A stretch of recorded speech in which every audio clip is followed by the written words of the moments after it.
Let's mic CM साहब। राजस्थान के मुख्यमंत्री भजनलाल शर्मा ने दावा किया है कि इस बार आरएएस भर्ती में बड़े नेताओं के रिश्तेदारों की बजाय गांव और किसान परिवारों के बच्चों ने सफलता हासिल की है। सीएम का यह बयान कांग्रेस नेताओं पर परोक्ष हमला माना जा रहा है। उन्होंने कहा है कि यह प्रशासनिक सेवाओं में गांव के साधारण परिवारों के योग्य युवाओं को अवसर मिल रहा है, जो प्रदेश की व्यवस्था के लिए अच्छा संकेत है। कोई अधिकारी थे, आपने युवाओं के सपनों को रौंदने का काम किया था। ये वही अधिकारी थे, 19 में से 17 पेपर आपने लीक किए थे। आज भी हमारी सरकार के अंदर वही अधिकारी हैं। हमारे युवा भाई बहनों ने पेपर दिया है। अगर एक भी पेपर लीक हुआ तो बताइए, एक भी पेपर लीक हुआ था। मैं मेरे भाइयों आपको विश्वास दिलाता हूं, इस बात का जवाब गहलोत साहब जरूर देंगे कि वो कौन थे। हम कह सकते हैं कि अभी आरएएस का परिणाम आया है। अरे गांव के गरीब किसान मजदूर का बेटा पास हुआ है। कोई भी बड़े नेता का या उसका आपके समय में नेता और नेताओं के रिश्तेदार पास होते थे। ये आपको अंतर देखना पड़ेगा, अंतर देखना पड़ेगा। हमने कहा है कि हमारी सरकार आम गरीब किसान मजदूर की, हम चाहते हैं उसका भला हो। हमें यह भी पता है हमारा गरीब किसान भाई किस तरह से अपने बच्चे और बच्चियों को पढ़ाता है, किस तरह से वो परेशानी भुगतता है। और हमारा वो युवा भाई बहन भी विश्वास दिलाता है कि हम पास होकर के आपके सहयोग करेंगे, आपके सपनों को पूरा करेंगे। लेकिन आपने उनके सपनों को तोड़ने का काम किया और हम हमारे उन भाई बहनों के सपनों को पूरा करने का काम कर रहे हैं, पूरा करने का काम कर रहे हैं। मुख्यमंत्री योगी आदित्यनाथ सिखों के 9वें तेग बहादुर के 350वें शहीदी दिवस समारोह में शामिल हुए। इस दौरान उन्होंने गुरु तेग बहादुर के धर्म के प्रति समर्पण और शहादत को याद किया। योगी ने कहा कि उनका बलिदान देश की एकता और अखंडता को बनाए रखने के काम आया। उन्होंने कहा कि इतिहास में औरंगजेब जैसे क्रूर बादशाह ने देश में तिलक और जनेऊ को मिटाने के लिए अत्याचार किए। उनके शासनकाल में देश भर में धर्म और संस्कृति का भयावह हमले हुए। आज का ये दिन हम सब के लिए एक प्रेरणा का दिवस भी है। गुरु तेग बहादुर जी महाराज को इतनी यातना क्यों दी गई थी? क्योंकि उस समय मुगलों ने पूरे भारत का इस्लामीकरण करने की एक मुहिम चला रखी थी। औरंगजेब जैसा क्रूर बादशाह मनमानीपन पर उतर आया था। तिलक को मिटाने के लिए, जनेऊ को समाप्त करने के उद्देश्य से उसने देश भर में तो अत्याचार किया ही, लेकिन कश्मीर में जब उसके अत्याचार की पराकाष्ठा आगे बढ़ी, अफगान खान जैसा औरंगजेब का सिपह सालार वहां जाकर के अत्याचार करने लग गया, तब पंडित कृपाराम जी ने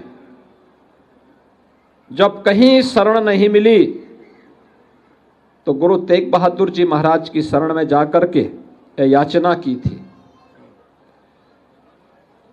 याचना गुरु तेग बहादुर जी महाराज के सामने हो रही है। मध्य प्रदेश के मुख्यमंत्री डॉक्टर मोहन यादव ने भोपाल में पशुपालन और डेयरी विभाग की समीक्षा बैठक ली।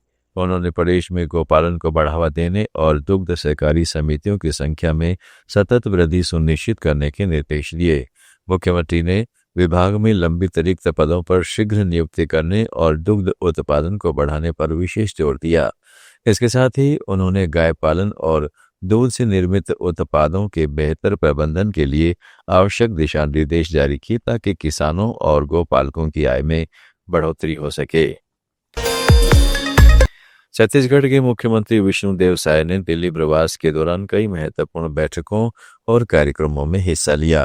मुख्यमंत्री ने भारत के 44वें अंतर्राष्ट्रीय व्यापार मेले में छत्तीसगढ़ की भागीदारी सुनिश्चित की, जहां प्रदेश का विशेष दिन था। मंगलवार को उन्होंने रेल मंत्री अश्विनी वैष्णव से रेल के विस्तार और परियोजनाओं पर चर्चा की। दिल्ली में आयोजित इन्वेस्टर कनेक्ट कार्यक्रम में छत्तीसगढ़ को स्टील, ऊर्जा और पर्यटन क्षेत्र में 6,826 करोड़ रुपए के निवेश प्रस्ताव मिले हैं। इससे प्रदेश में नए उद्योग स्थापित होंगे और 3,000 से अधिक रोजगार के अवसर सृजित होंगे। 2 दिन का दिल्ली प्रवास था और कल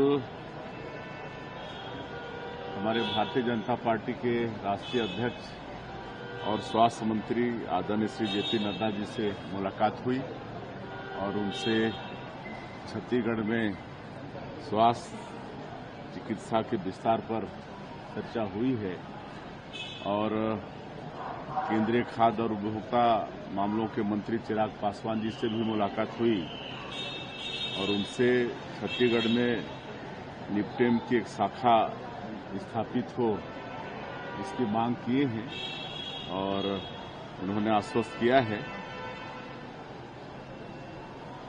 और फिर कल भारत मंडपम में अंतर्राष्ट्रीय व्यापार मेला का छत्तीसगढ़ का दिन था, तो उसमें शामिल हुए।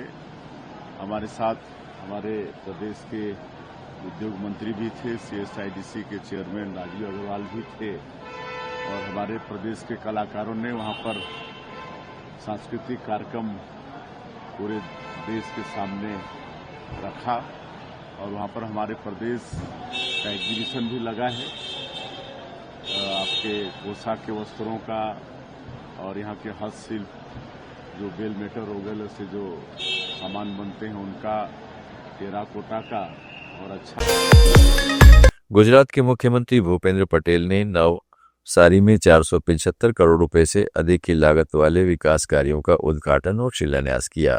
इस अवसर पर उन्होंने 12 विकास परियोजनाओं का उद्घाटन किया और 26 अन्य परियोजनाओं की आधारशिला रखी। इन परियोजनाओं में शहरी विकास, परिवहन, शिक्षा और स्वास्थ्य जैसे विभिन्न क्षेत्रों को कवर किया गया है। मुख्यमंत्री पटेल ने कहा है कि यह विकास कार्य नवसारी जिले के समग्र विकास में महत्वपूर्ण भूमिका निभाएंगे और क्षेत्र के लोगों के जीवन स्तर को बेहतर बनाएंगे। उन्होंने विकास कार्यों के माध्यम से कृषि और उद्योग के बीच संतुलन बनाने पर भी जोर दिया।